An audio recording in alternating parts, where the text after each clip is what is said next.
Кумтөр маселеси канча деген өкмөт башчы министрлердин башын жутtu. Бул пикирди Республика Ата журт фракциясынын депутаты Руслан Казакбаев билдирди. Кыргызстан көз карандысты алгандан бери Кумторго биринчи ошол убакта баягы Сиабека групп деп келип башталган. Ошол убакта башталгандан бери канча өкмөт башчынын, канча деген министрлердин жөнөкөй сөз менен айтканда башын жутту да. Даже анан баягы чын ошо алтын дегендей эле, алгыла да тыңгыла дегендей канча деген өкмөт башчыларыбыз болобу же бийликте тургандар болобу столдун үстүнөн да столдун астынан да алып андан кийин тынып атышты бардыгычы. Ал эми премьер-министр Мухаммедкалай Абылгазиев Кумтөр кенине барган учурда Central Gold Inc. компаниясынын президенти Скотт Перри менен сүйлөшүүлөрдү жүргүзгөн. Анда Кумтөр кендин эксплуатациялык мөөнөтүн узартуу маселеси каралган. Эң башкы маселе бул бүгүн талкуулаганыбыз бул Кумтөр кенинин жашоосун узартуу, өмүрүн узартуу. Мынакей азырдагы мага Скотт Перри айтып атат.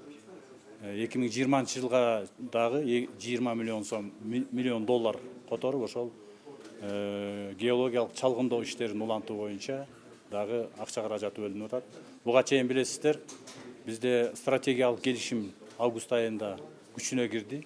Мындан тышкары тараптар эсебинде 40 миллионго жакын АКШ доллары бар рекультивациялык фондко байланыштуу маселени да талкуулашкан. Премьер-министр өкмөт өлкө үчүн пайдалуу стратегиялык келишимди күчүнө киргизүүгө жетишкендигин белгиледи. Ага ылайык экономикалык көлөмү көбөйдү, аймактарды өнүктүрүүгө жана жаратылышты сактоого багытталган фонддор түзүлгөнүн билдирди. Кумтөр кенинде өндүрүш процесси жогорку деңгээлде уюштурулгандыгын баса белгилеген премьер-министр ишкана Тоо кен тармагындагы башка объектилерге үлгү болууга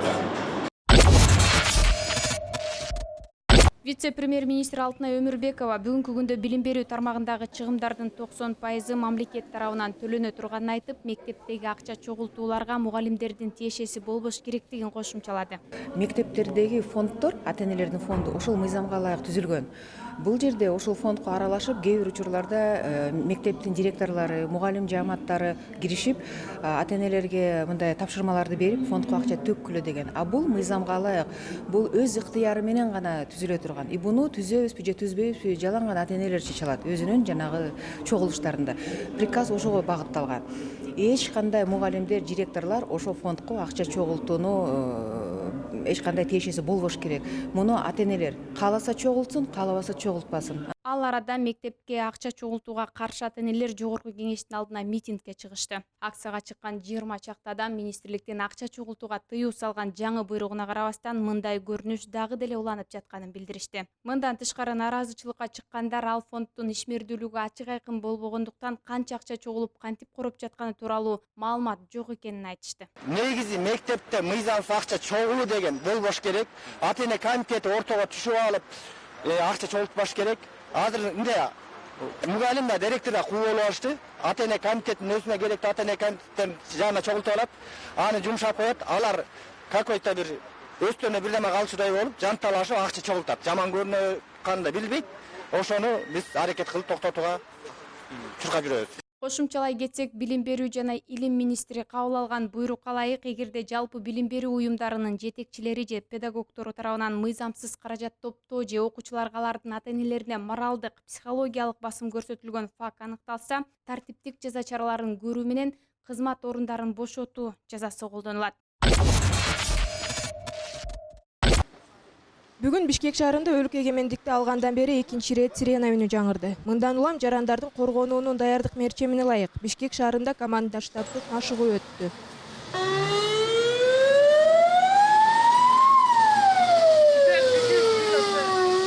Алардын бири Борбордогу чоң базарлардын биринде ири өрт чыкты деген сценарий боюнча өрт өчүрүүчүлөр келип жалынды басышты.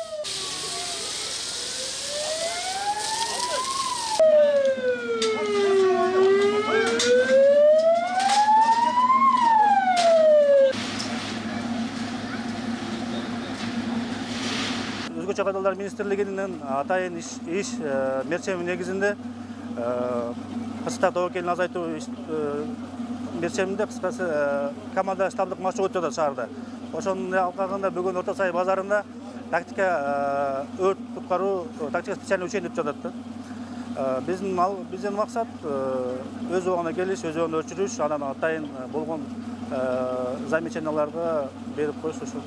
Андан кийинки жаралган кырдаал жер титирөө болуп, жыйынтыгында темир жолду кырсык катталып, анда ден соолукка зыян келтире турган аммиак аталышындагы зат төгүлгөн. Жаракат алгандар дагы бар.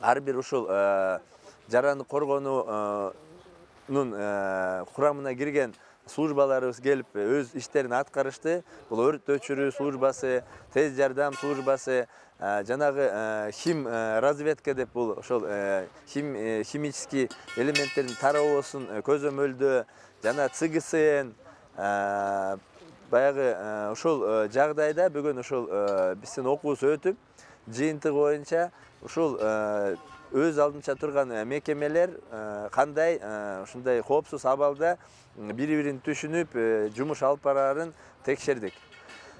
Окуу жакшы өттү. Анткени ошол ар бир биздин службабыз өзүнө тийиштүү максаттарды, тапшырмаларды так жана убагында аткарышты. Ал эми кокусунан мындай абал жарала турган болсо, жарандар өзүнүн жанын сактап калуусу боюнча бир катар эрежелери бар. Биринчи кезекте жарандар ачык жерди тандап алыш керек, ачык жерге чуркап чыгыш керек. Ошол чоң имараттардан алыс, бактарактардан алыс бир жерди тандап алыш керек. Эгерде имараттын ичинде болсо, биринчи кабатында болсо, анда дароо сыртка чыкканга аракет кылыш керек. Эгерде экинчи же үчүнчү же андан өйдөңкү кабаттарда болуп калса, анда ошол жерде несущий стена деп коет, ошондой жерлерди таап алып туруп, ошол жерде коргонуп калыш керек. Унаа менен кетип баратканда машинени токтотуп, эшикти ачык бойдон калтырыш керек. Мындай тариздеги иш-чаралар өлкө аймагында биринчи болуп жаткан жок. Ал эми бүгүнкү болгон иш-чара Бишкектин дагы башка аймактарында да орун алып, командына штаттык машыгуу өттү. Ага атайын кызматтын жүздөгөн өкүлдөрү тартылган. Албетте мындай окуулар тийиштүү кызматкерлер өзүнүн милдетин так аткарып, адам өмүрүнө койкунуч жараткан учурда жардамга келээрин өбөлгө түзөт деп ишенебиз. Бирок чыныгы авариялык абал жаралса, кырдаал атайы даярдалган машыгуулардагыдай өтпөй калуусу мүмкүн.